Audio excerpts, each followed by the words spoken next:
Hi,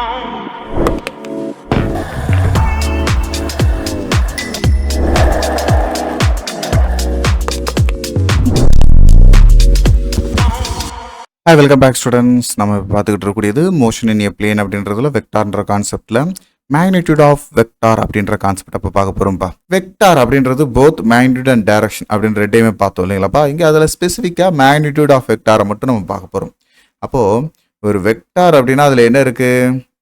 அதில் மேக்னிடியூடும் இருக்கும், அதோட டைரக்ஷனும் இருக்கும். ஸோ இதில் நம்ம என்ன பார்க்க போகிறோம்? வெக்டார் அப்படின்றத ஒரு ஏ வெக்டார் அப்படின்ற ஒரு சிம்பிள் எடுத்துக்கிடுமா? ஏ வெக்டார். இதுக்கு மேக்னிடியூட் ஃபார்ம் அப்படின்றது வேற ஒன்றும் கிடையாது. இதுக்கு மாடுலஸ், அந்த வெக்டாரை போட்டு இந்த சைடு ரெண்டு சைடும் பாக்ஸ் மாதிரி போகிறோம் பார்த்தீங்களா, இந்த ரெண்டு கோடு தான் என்னது? மாடுலஸ். தென் டைரக்ஷனை மென்ஷன் பண்ணுறதுக்கு அதே ஏ மேலே ஒரு கேப், இந்த கேப்பை போட்டோம் அப்படின்னா இதுக்கு ஒரு டைரக்ஷன் இருக்குன்னு அர்த்தம். வெக்டாரை எப்படி ரெப்ரசென்ட் பண்ணணும்?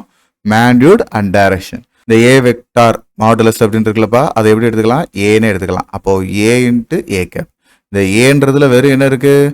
ஜஸ்ட் ஒரு குவான்டிட்டி, வெறும் அளவு மட்டும்தான் இருக்குது. அதுதான் இங்கே மேக்னிடியூட். இப்போ மேக்னிடியூட் ஆஃப் வெக்டார்னா என்ன? இந்த ஏவை தான் நம்ம படிக்க போகிறோம். அப்போ ஏ ஈக்குவல் டு என்ன எழுதலாம்? ஏ வெக்டார் பை ஏ கேப். அப்போ மேலே இருக்கிறதுக்கு பேர் வெக்டாரு, கீழே இருக்கிறது பேர் யூனிட் வெக்டார். இந்த யூனிட் வெக்டார் அப்படின்றதுல வெறும் என்னதான் இருக்குது? வெறும் டைரக்ஷன் மட்டும்தான் இருக்குது. இதோட மேக்னிடியூட் வேல்யூ அப்படின்றது நம்ம இங்கே யூனிட்டின்னு சொல்லிட்டோம். இதோட மேக்னிடியூட் வேல்யூ இதுக்கு யூனிட் வெக்டாருக்கு. சரிங்களா? இதெல்லாம் ஃபர்தராக நம்ம வரும்போது பார்ப்போம், ஒன்றுன்னா நம்ம படிப்போம். சரிங்களா? ஸோ அப்போது இந்த ஏ அப்படின்றது இந்த இடத்துல நம்ம என்னது மேக்னிடியூட் அப்படின்னு பார்த்தோம்ல, அது இப்படியும் எழுதிக்கலாம். A vector modulus A vector by A cap. So இனிமேல் ஃபர்தராக அடுத்து வரக்கூடிய வெக்டார்ஸ் எல்லாத்தையும் இதேமாரி நம்ம படிப்போம். சரிங்களா? ஒரு சின்ன எக்ஸாம்பிள் வேணால் பார்ப்போமா?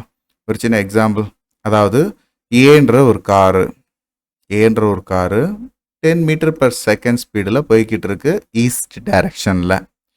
அதே நேரத்தில் பீன்ற ஒரு காரு 20 மீட்டர் per செகண்டில் நார்த் ஈஸ்டில் போயிட்டு இருக்கு. ஸோ இந்த இடத்துல குவான்டிட்டியை பாருங்களேன், 10, 20. அதுக்கு தகுந்தது போல் இந்த ஆரோ லைனோடைய லென்த் வந்து வேரி ஆகிருக்கு பாருங்களேன். இது 10 மீட்டருக்கு இவ்வளோ லென்த் இருக்குது, இது 20 மீட்டருக்கு இது ஒரு 10, இங்கிட்ட ஒரு 10. அப்போது 20க்கு நம்மளுக்கு அளவு கொஞ்சம் சேஞ்ச் ஆகிருக்கா? ஸோ இந்த லென்த்து தான் எதை குறிக்குது அப்படின்னு கேட்டால் அந்த மேக்னிடியூடை குறிக்குது. இந்த லென்த்து தான் இந்த மேக்னிடியூட். அதை நம்ம நாம் அப்படின்னு கூட சொல்லுவோம். இது ஒரு குவான்டிட்டியை குறிக்கிறது, அளவை குறிக்கிறது. சரிங்களாப்பா?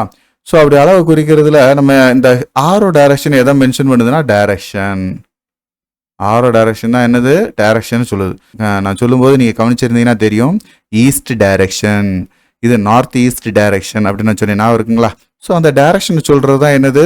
இந்த ஆரோ. ஸோ இதை வச்சு அளவு, இந்த டைரக்ஷன் இதை வச்சு சொல்லும்போது இதை ஏ வெக்டார்னு சொல்லலாம், இதை பி வெக்டார்னு சொல்லலாம். இதுக்கான மேக்னிடியூட் வேல்யூ அப்படின்னு பார்க்கும்போது 10 மீட்டர் per செகண்ட் அப்படின்றது மட்டும்தான். சரிங்களா? டைரக்ஷன் அப்படின்றது A cap, that is the east direction. அதே இதில் பி வெக்டார் அப்படின்றதுக்கு பி அப்படின்ற magnitude value 20 metre per second. இதுக்கான டைரக்ஷன் அப்படின்றது நார்த் ஈஸ்ட். ஓகே, அடுத்தது நம்ம பார்க்கக்கூடியது ஜீரோ வெக்டார். ஜீரோ வெக்டார் அதுக்கு இன்னொரு பேர் என்னன்னா நல் வெக்டார் அப்படின்னு சொல்லுவாங்க. இப்போ நம்ம இங்கே பார்த்தோம்ல, ஏ வெக்டார் மைனஸ் பி வெக்டார், இப்படி 2 வெக்டார் இருக்குன்னு வச்சுக்கணும். 2 வெக்டார் குவான்டிட்டியை சப்ராக்ட் பண்ண போகிறோம், அதாவது டிஃபரன்ஸ் பார்க்க போகிறோம். அப்படி டிஃபரன்ஸ் பார்க்குற சுச்சுவேஷனில் 2 வெக்டாரும் ஒருவேளை சேமாக இருக்குன்னு வச்சுக்கிடும். எப்படி? ஏ வெக்டார்ன்றதும் 10 மீட்டர் per செகண்டு நார்த்து ஈஸ்டில் இருக்குது, பி வெக்டாரும் 10 மீட்டர் per செகண்டு நார்த் ஈஸ்டில் இருக்குன்னு வச்சுக்கிடும். ரெண்டுமே எப்படி இருக்குது? இந்த இப்படி இருக்குன்னு வச்சுக்கோங்க. இது ஏ வெக்டாரு, இது பி வெக்டார். பாருங்கள், 2 வெக்டார் ஈக்குவலாக இருக்கா? அப்படி பார்க்கும்போது இந்த டைம் என்னவாகும்? ஏ வெக்டார் மைனஸ் பி வெக்டார்ன்ற இந்த டிஃபரன்ஸ் என்னவாகும்? 0ன்னு மாறும் இல்லையா? 0ன்னு இருந்தாலும் இதுக்கு என்ன உண்டு? டைரக்ஷன் உண்டு. சரிங்களா? இந்த 2 வெக்டாரை நம்ம டிஃபரன்ஸ் பண்ணும்போது நம்மளுக்கு என்ன கிடைக்கும்? 0 கிடைக்கும். ஸோ அப்போது சிம்பிளாக இதுக்கு ஒரு ஸ்டேட்மெண்ட் சொல்லுவாங்க. எப்படி சொல்லுவாங்க தெரியுமா? There is a no magnitude value. இதுக்கு என்ன கிடையாது? மேக்னிடியூட் வேல்யூ கிடையாது. அதே நேரத்தில் there is no specific direction. இதுக்குன்னு எதுவும் டைரக்ஷன் இருக்கா? ஸ்பெசிஃபிக் டைரக்ஷன் இருக்கா அப்படின்னு கேட்டோம்னா இருக்காது. இப்போது இது எப்படி இருக்கும் அப்படின்னா, இந்த ஜீரோ வெக்டார் அப்படின்றது ஒரு பாயிண்ட் லைக் இருக்கும். இந்த பாயிண்ட் இந்த ஜீரோ வெக்டார் அப்படின்னாலே பாயிண்ட் வெக்டார். சரிங்களா? இந்த பாயிண்ட்ல நம்மளுக்கு ஏதாவது டைரக்ஷன் சொல்ல முடியுமா?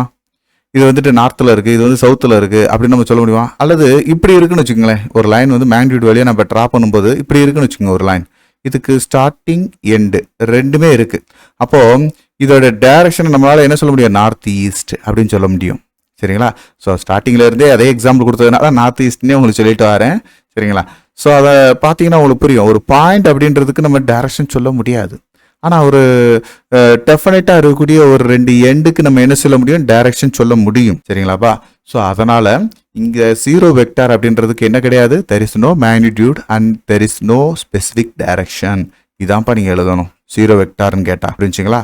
ஸோ நிறைய பேர் இந்த நாம் வெக்டார் அப்படின்னு சொல்லி என்ன செய்வாங்க, ஒரு நாம் வெக்டார் நல் வெக்டார் அப்படின்றத கன்ஃபியூஸ் பண்ணுவாங்கன்றதுக்காக தான் இந்த இடத்துல ஒரு டிஃபரன்ஸ் பண்ணி இந்த இடத்துல இந்த டாப்பிக்கை நான் உங்களுக்கு எக்ஸ்பிளைன் பண்ணியிருக்கேன். இதோட ஃபர்தராக டிஃப்ரெண்ட் டைப்ஸ் ஆஃப் வெக்டார்ஸை நம்ம பார்ப்போம். இந்த வீடியோ உங்கள் எல்லாருக்கும் பயனுள்ளதாக இருக்கும்னு நான் நம்புகிறேன்.